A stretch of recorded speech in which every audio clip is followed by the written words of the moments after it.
இன்றைக்கி leaf filling ஸ்டிச்சில் வந்து 8th stitch தான் நாங்கள் பார்க்க போகிறோம். இதில் வந்து நான் தாம்பூர் ஸ்டிச் வந்து யூஸ் பண்ணிவிட்டு லீஃப் ஃபில்லிங் வந்து பண்ணிகிட்ருக்கேன்.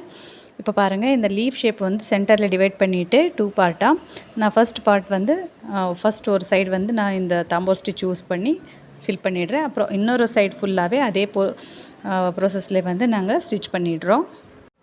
என் சேனலில் வந்து லீஃப் ஃபில்லிங் ஸ்டிச்சஸ் வந்து different types of stitches use பண்ணி எப்படி லீஃப் ஃபில் பண்ணுறது அப்படின்னு சொல்லி அப்லோட் பண்ணிகிட்ருக்கேன். அதை நீங்கள் தேவைப்பட்டுச்சுன்னா எங்கள் சேனல் இன்னும் நீங்கள் சப்ஸ்கிரைப் பண்ணாமல் பார்த்துட்ருக்கீங்கன்னு இப்போவே சப்ஸ்கிரைப் பண்ணிவிட்டு என் சேனல் வந்து ஷார்ட்ஸ் வீடியோஸில் செக் பண்ணி பாருங்கள்.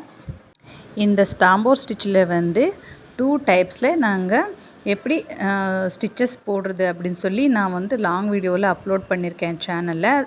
அதுக்கப்புறம் அந்த லீஃப் ஷேப்பில் சர்க்கிள் ஷேப், அப்புறம் ஸ்கொயர் ஷேப், டைமண்ட் ஷேப், இந்த மாதிரி டிஃப்ரெண்ட் ஷேப்ஸில் வந்து இந்த தாம்பூர் ஸ்டிச் வந்து நாங்கள் எந்த மாதிரி டெக்னிக் யூஸ் பண்ணி போடுறதுன்னு சொல்லிட்டு என்னோடய சேனலில் லாங் வீடியோவில் அப்லோட் பண்ணியிருக்கேன். அதை நீங்கள் தேவைப்பட்டுச்சுன்னா வேணால் செக் பண்ணி பார்த்துக்கலாம். இந்த மாதிரி ஆரி ஒர்க் ரிலேட்டடான நிறைய யூஸ்ஃபுல்லான வீடியோஸ்க்காக எங்கள் சேனல் இப்போவே சப்ஸ்கிரைப் பண்ணிக்கோங்க. இந்த வீடியோ உங்களுக்கு பிடிச்சிருந்துச்சுன்னா லைக் ஷேர் பண்ணுங்கள்.